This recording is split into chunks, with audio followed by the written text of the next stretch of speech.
আসসালামু আলাইকুম এভরিওয়ান। আজকে আপনাদের সাথে শেয়ার করব খুবই মজাদার একটা রেসিপি। গলা চুলকানোর ঝামেলা ছাড়াই কিভাবে কচু রান্না করবেন আজকে আপনাদেরকে সেটাই দেখাবো।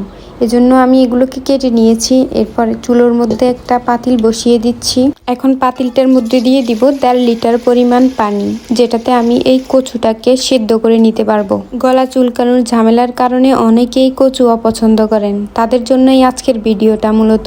পানিটা গরম হয়ে আসছে, এখন এর মধ্যে আমি কেটে রাখা কচুগুলো ঢেলে দিচ্ছি।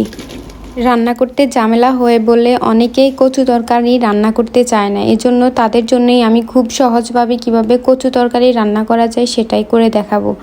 এর মধ্যে এখন দিয়ে দিচ্ছি আধা চা চামচ হলুদের গুঁড়া। হলুদের গুঁড়োটাকে আমি একটু নেড়ে চেড়ে দিচ্ছি যাতে করে পানির সাথে এটা মিশে যায়। এই কচুটাকে আমি 3 মিনিটের মতো সেদ্ধ করে নেব। সেদ্ধ করলে কালারটা ঠিক এরকম হয়ে আসবে। প্রায় 3 মিনিট হয়ে গেছে, এখন এটাকে আমি নামিয়ে ফেলবো।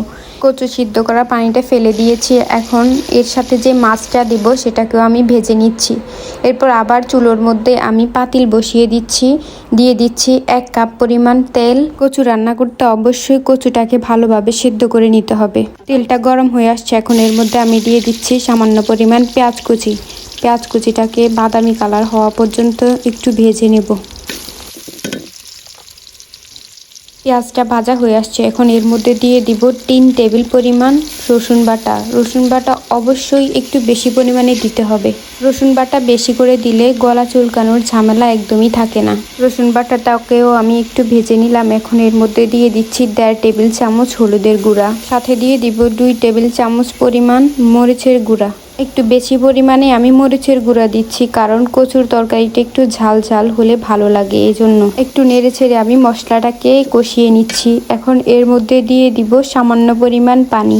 পানিটা দিয়ে আমি ভালোভাবে কষিয়ে নিচ্ছি, কারণ যাতে করে তরকারির মধ্যে হলুদের গন্ধ না আসে, এই জন্য খুবই অল্প পরিমাণ পানি দিয়েছি। পানিটা শুকিয়ে আসছে, এখন একটু নেড়ে ছেড়ে এর মধ্যে আমি দিয়ে দিচ্ছি স্বাদ মতো লবণ। কচু তরকারি রান্না করতে অবশ্যই মশলাটাকে ভালোভাবে কষাতে হবে, না হলে তরকারিতে স্বাদ পাওয়া যাবে না। এর মধ্যে দিয়ে দিচ্ছি একটা টমেটো কুচি। এখন টমেটোটা গলা পর্যন্ত একটু অপেক্ষা করতে হবে। টমেটোটা গলে আসলে এর মধ্যে আমি দিয়ে দিব সেদ্ধ করে রাখা কচুটাকে এখন এই মশলাটার সাথে আমি প্রায় 4 মিনিটের মতো ভালোভাবে কষিয়ে নিব।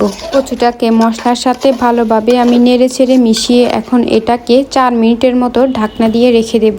4 মিনিট প্রায় হয়ে আসছে, এখন এর মধ্যে আমি দিয়ে দিব পরিমাণ মতো পানি, যেটাতে কচুটা রান্না হয়ে আসবে। অবশ্যই গরম পানি দিতে হবে।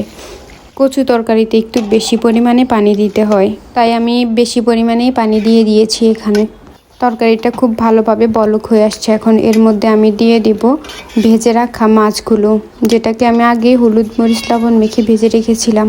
মাছটা দিয়ে একটু নেড়ে ছেড়ে দেবো, আর এটাকে আর 5 মিনিটের মতো চুলোর উপর রেখে দিলে তৈরি হয়ে যাবে কচুর মজাদার এই রেসিপিটা। তো বন্ধুরা, কেমন লেগেছে আজকের এই মজাদার রেসিপিটি? যদি ভালো লেগে থাকে অবশ্যই কমেন্ট করে জানাবেন। কচু তরকারিটা যখন ঠান্ডা হয়ে আসছিল দেখতে ঠিক এমনই লেগেছিল, আর খেতে অনেক সুস্বাদু হয়েছিল। আজকে এই পর্যন্তই। আল্লাহ হাফেজ।